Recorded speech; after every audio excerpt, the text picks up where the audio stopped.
திருச்செந்தூரில் அதிகாலை முதல் பெய்து வரும் கனமழையால் கோயில் உட்பட பல இடங்களில் தண்ணீர் தேங்கி நிற்கிறது. இது பற்றிய மேலும் விவரங்களை தருகிறார் நமது செய்தியாளர் ஆறுமுகம். ஆறுமுகம், கூடுதல் விவரங்களை நீங்க சொல்லலாம். திருச்செந்தூர் பகுதியில் அதிகாலை முதலே பெய்து கனமழையானது ஆங்காங்கே பெய்து வருகிறது.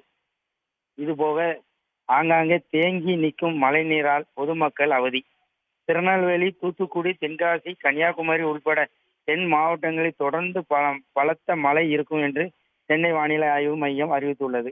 மேலும் தென் மாவட்டங்களில் ரெட் அலர்ட் எச்சரிக்கை விடுக்கப்பட்டுள்ளதாக தகவல் வந்துள்ளது. அதன் அடிப்படையில் நேற்று காலையில் தொடர்ந்து மழை பெய்தது.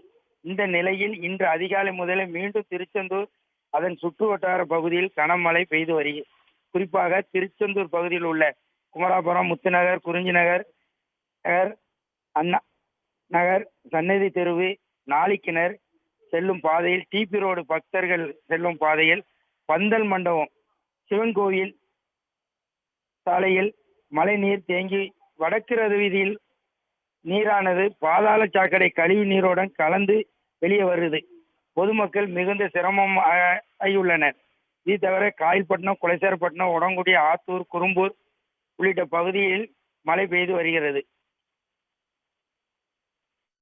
விரிவான தகவல்களுக்கு நன்றி செந்தில் ஆறுமுகம். உடனுக்குடன் செய்திகளை தெரிந்து கொள்ள சன் நியூஸ் பெல் ஐகானை கிளிக் பண்ணுங்க.